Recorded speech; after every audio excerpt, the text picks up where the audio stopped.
Hi, and welcome to First Bite, a nation's restaurant news podcast. I'm your host, Holly Petrie. Today is Thursday, November 17th, and here are your top stories. First, Jenny's Splendid Ice Cream names Stacy Peterson CEO. Columbus, Ohio-based Scoop Shop taps former Wingstop executive to succeed John Lowe in the role. Second, Sam Fox's first bar concept pushing Daisies to open in Nashville this week. The underground bar will serve margaritas, agave-based cocktails, and snacks. Third, Restaurant Brands International appoints Patrick Doyle as executive chairman, effective immediately. The previous Domino's CEO will invest $30 million of his own money into the company for at least 5 years.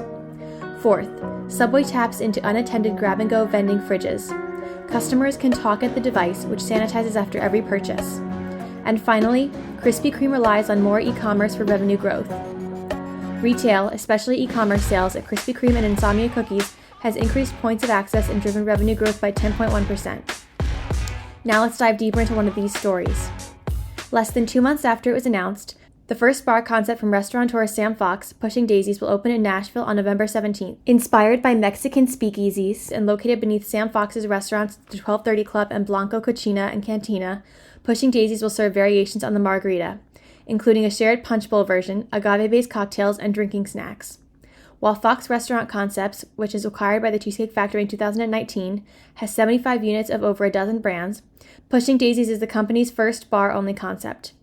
Here, managing editor Leigh Anne Zinsmeister explained this new concept, which she experienced firsthand on a trip to Nashville for the opening. Sam Fox has more than 12 concepts, more than 75 restaurants in total. This is his first bar, the first concept without a full kitchen.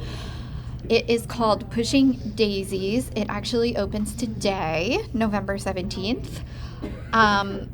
It is an underground margarita bar. It's located directly beneath his restaurants, Blanco and the 1230 Club. And this space became available, and there's no room for a full kitchen in there. And Sam thought, why let that stop me? Let's try a bar-only concept.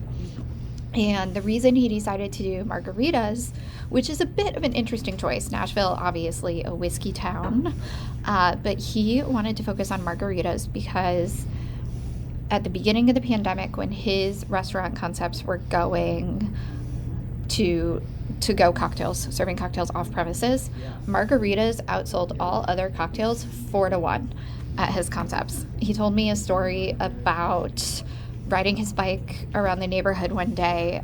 He lives in Phoenix, Arizona. He was out and about, and his neighbor said, "Hey, Sam, bring us some margaritas tonight." And Sam would bring margaritas home from the restaurants, and he and his neighbors would all sit in their yards and talk and hang out and drink margaritas back in early 2020.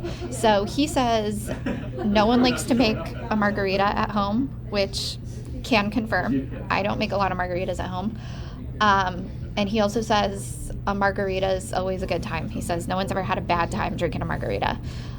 So hence Pushing Daisies, the underground margarita bar. He also prides himself on creating a space that has kind of the opposite vibe of the usual Nashville party scene.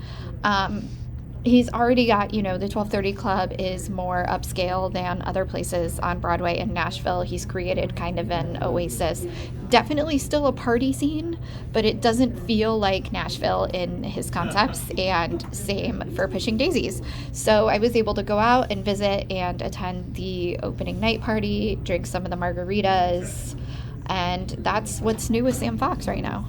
But there is still some of that Nashville party scene a little bit there. I saw some photos of people drinking a shareable margarita. Like, there is still some of that push and pull of the fun Nashville. It's a party scene, and it's very fun, but it's not. Nashville has a very specific party vibe to it, like kind of a honky-tonk, not kind of a honky-tonk vibe, a strong honky-tonk vibe. And this is not that. This is the kind of party scene that you'll find in most big cities. I mean, you and I both know you can get shareable beverages in Chicago. I'm certain we could find them in New York if we tried hard enough. So yes, I don't want to imply that this is not a party.